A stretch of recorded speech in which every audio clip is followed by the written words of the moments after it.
Welcome to Come and See, your podcast for finding truth in a world of chaos. Brought to you by All for Jesus Living Waters Ministry.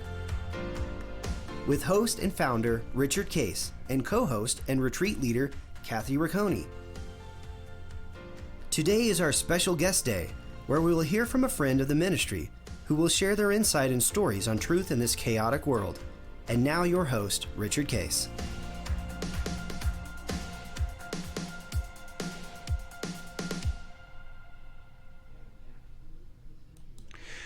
Well, good morning, everybody. We are excited to be here on Guest Thursday, and this is part two with Denny Weinberg, who's a Messianic Jew. And Denny's been giving us great insight into the, first of all, how the Jewish families in America typically operate, and how he came to know Christ with his hunger to know the truth. And that's kind of a neat thing, Denny, that God honored that because you had a heart to hear the truth, and He got it to you, and you received it. So that's pretty exciting. We've been discussing the Israel-Hamas war, and as Denny kind of started it, he helped us understand something that really because of the way it's been reported, I really didn't appreciate. But that is that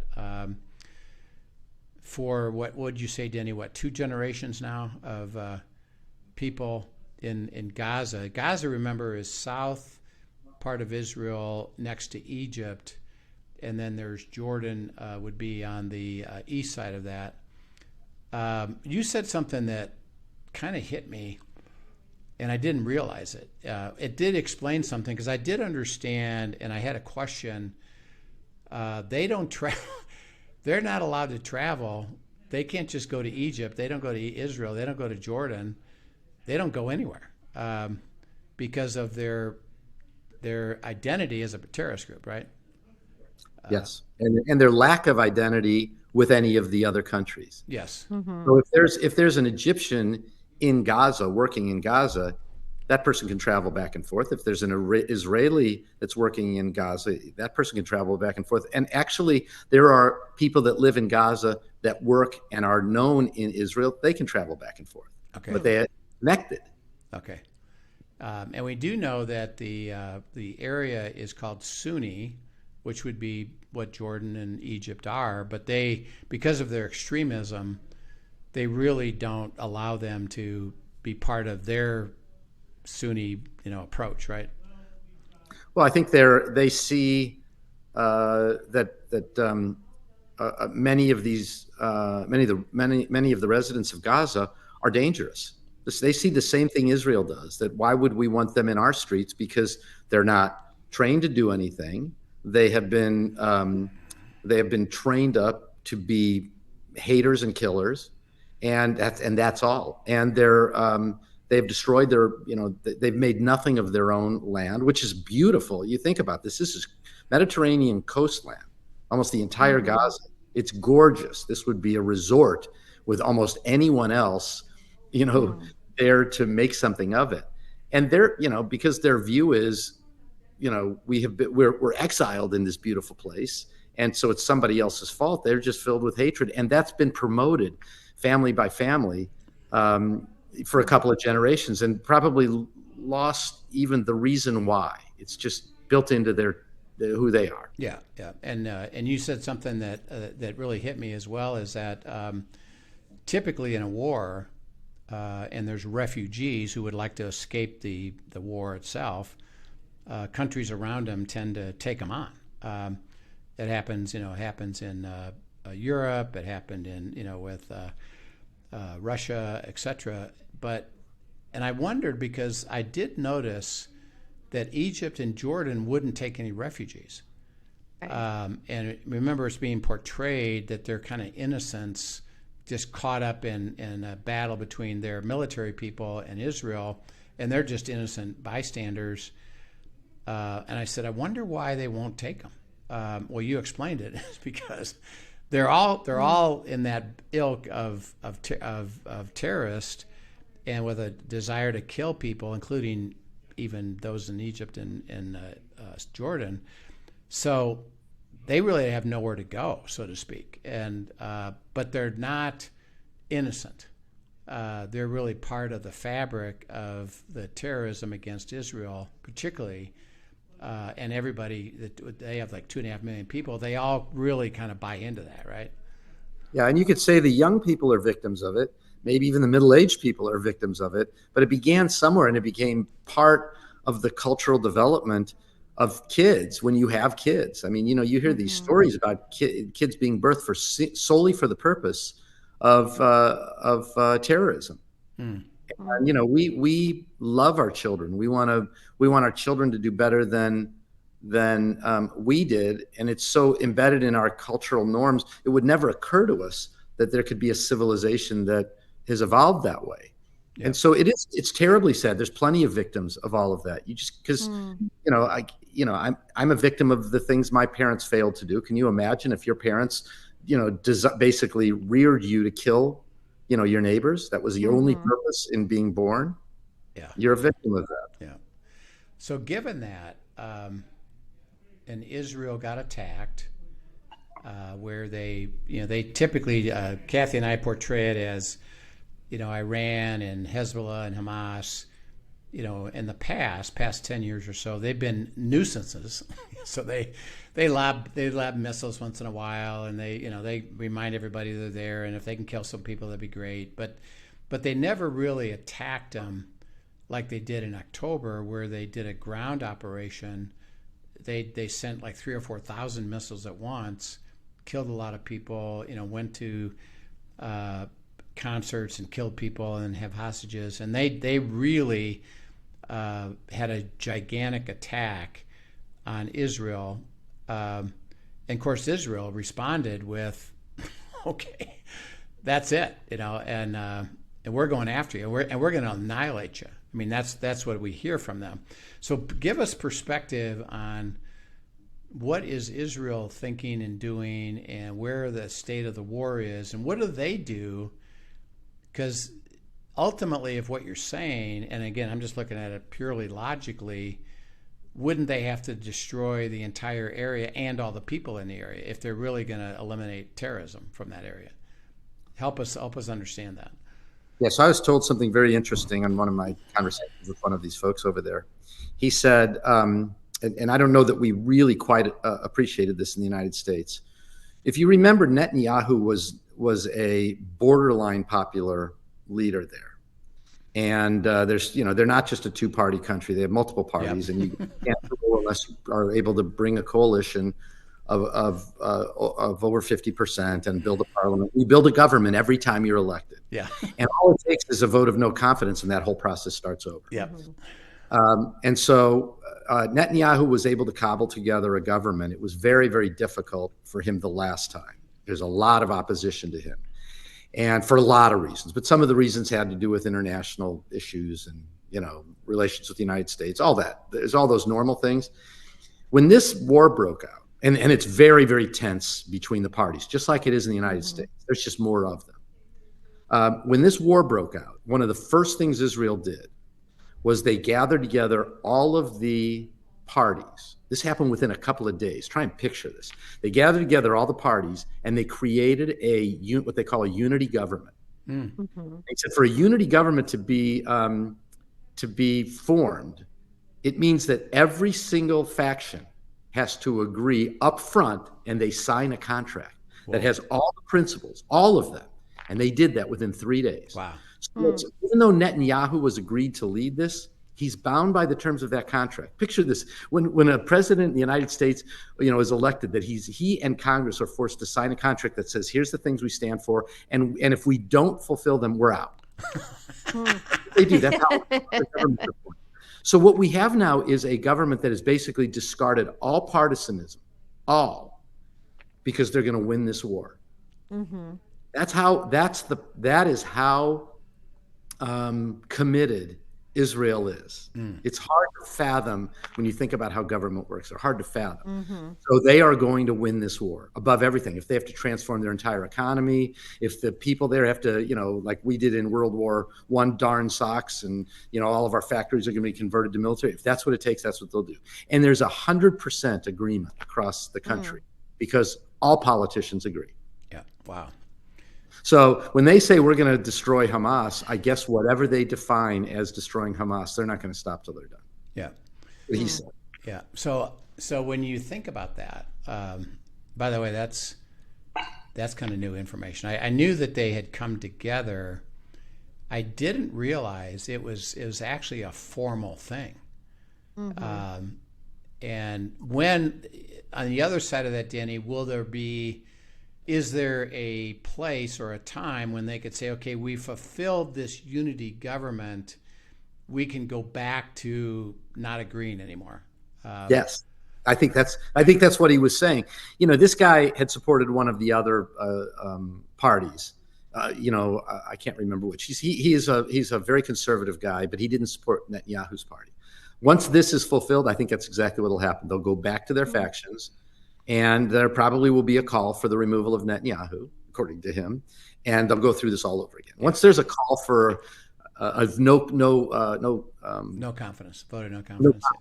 So they have a no confidence vote triggers it. And it's not like you got terms of office and all that.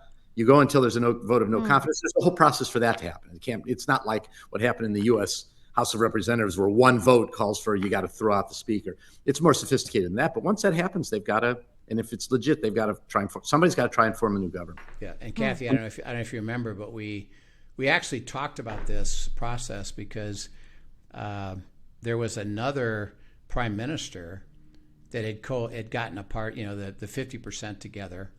Right. And because he didn't follow through on what he committed to for these other parties, they put a vote of no confidence. They ousted him and again.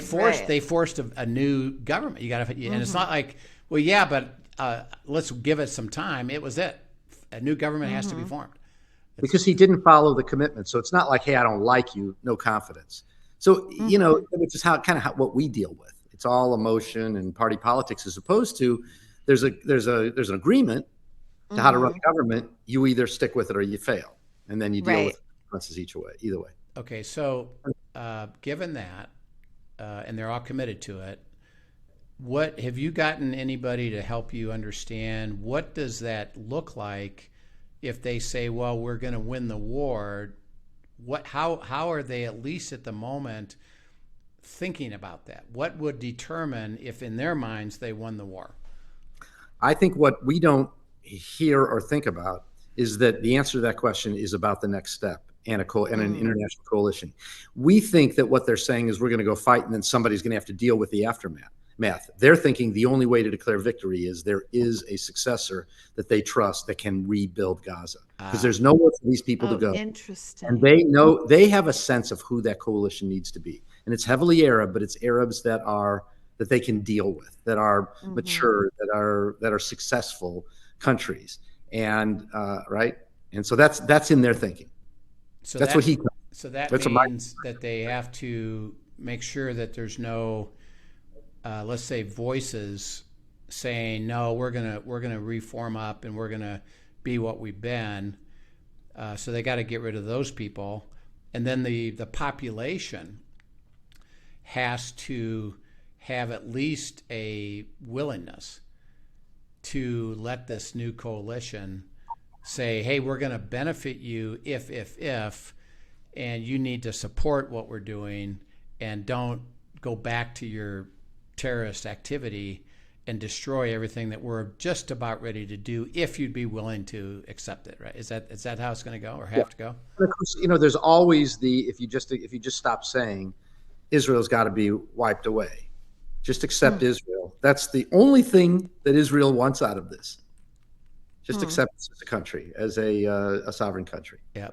They've worked out Jerusalem. So this is not religious, because, as you know, Jerusalem is already, in quadrants based on making sure that the spiritual side of this is solved. It's been solved for a long time. So it's not about that.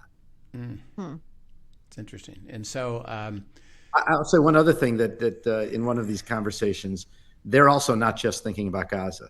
They also are already in their heads fighting the war on three fronts, and they intend to win on all three and solve all three the same way. Okay. Oh, that's fascinating. Yeah, that was going to be my next question, is that and before I get to that next question, so the coalition would be, let's say, Saudi Arabia and Israel and U.S., who are willing to put money into this, right? By the Emirates, right? Those countries too. And they would put money into it and say, let's rebuild your economy and make your place beautiful and productive and give you jobs and give you income and stability. And they're hoping that the population would say, yeah, why not? Why not? That's exactly how, as I understand it, Rich. Yeah, it's interesting. Because it also deals with the worldwide messaging. That solution you just described, who could say that's punitive? Who could say that's genocide? That's basically billions of dollars being poured in, and resources and intelligence and industry, right? Yeah. You could imagine all kinds of worldwide contracts with low skilled workers being trained to be, factory workers, and then, service employees and manufacturers. And, you could just picture how it happens. And it probably would take 50 years, but yeah, it took for Israel. Yeah, that's interesting. So how would they define the win? He defined, and I didn't ask it that way, Kathy, but I think he would say they would define the win as the coalition gets formed, the agreement on what we're all going to do together gets agreed to, and the whoever is representing Palestine surrenders to that. Okay. Yeah. Or Gaza, I'd say. Gaza and then the proof of that would be they stop fighting with attacks. Yeah. Right. Yeah.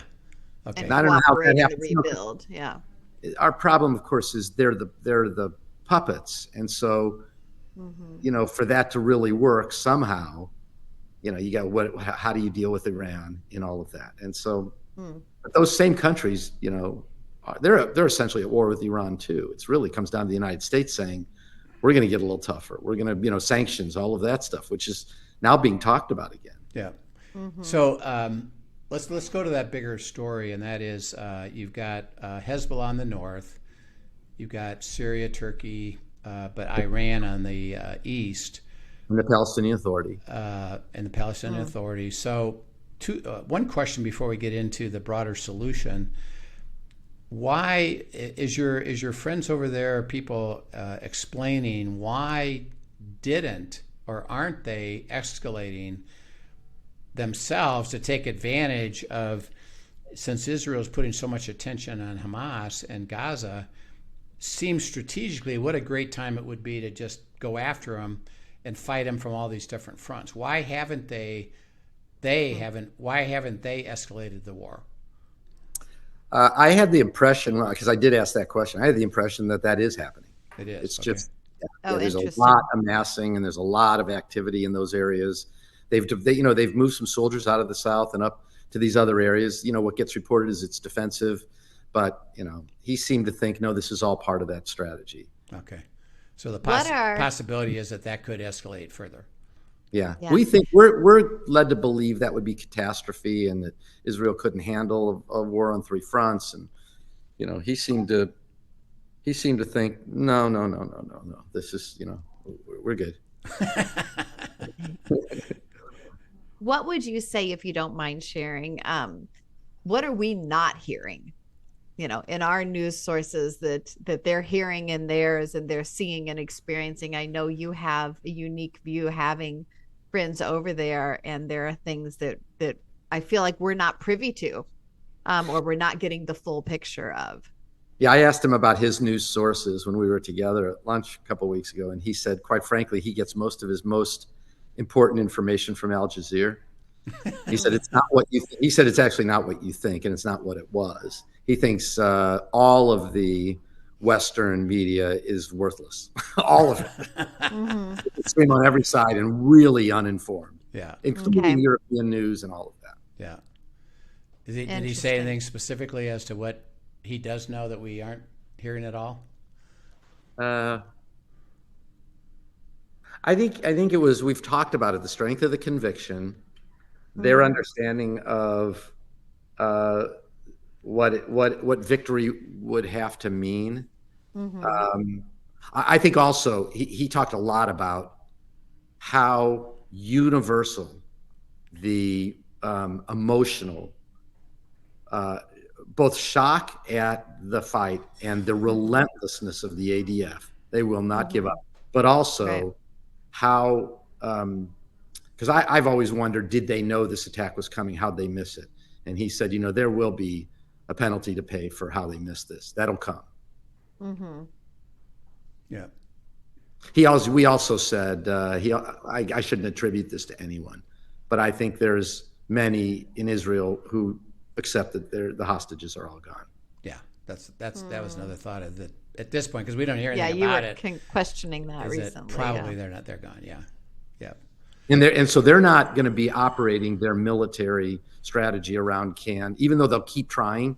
Like, when there's a mine, collapse or something, or after an earthquake, you go through this period of, retrieve and rescue, and it's so exhausted after a certain amount of time, you finally go to the place of saying, now we're just going to try and, find the not the survivors. You're no longer looking for survivors. You're looking for those that have perished. So I think it's kind of like that is happening. And I think we all kind of know that in our own minds, but the military actions are not going to be based on do something stupid because you might accidentally kill someone. They're very strict. He said the amount of honesty in their military, it's not like ours. When they have friendly fire and they kill somebody, it's immediately told to everybody and they deal with it and they know they're going to make mistakes. Where we would like, who's going to pay for that? They have a much bigger sense that that's the nature of the beast. As you think of the bigger issues with Iran and Hezbollah, and you said that they're looking for a bigger solution with a coalition, and what do they want to try to do? Are they going to try to get the powers to have Iran and Hezbollah kind of calm down and accept a new paradigm over there, and that will be a sense of semi-peace? Or are they going to have to do the same thing with them, that in their mind that they have to go after and eliminate them like they do with Hamas? What's their perspective on all that? I think they've got a big question about the United States. None of this happens without the United States making it happen. And we've talked and shared what they believe is really going on in all these meetings with the defense secretary and the secretary of state that are over there versus what we're told. And I believe that they think the thing that could blow all this up is the United States. And like this guy who comes to the United States often and speaks to Jews and Jews of influence and Christians too, now more and more evangelicals. He says to me, our real friends in America are the evangelicals. And he wouldn't have said that. He's not a Messianic Jew. He's but he's made friends with Messianic Jews like me and others, many, many others in the United States. I think they are looking for who can influence U.S. policy favorably towards this, because I think if the United States falls away, which it hasn't happened yet, even the Biden administration has been surprisingly, friendly and consistent on this, thank God. But I think that could blow the whole thing up.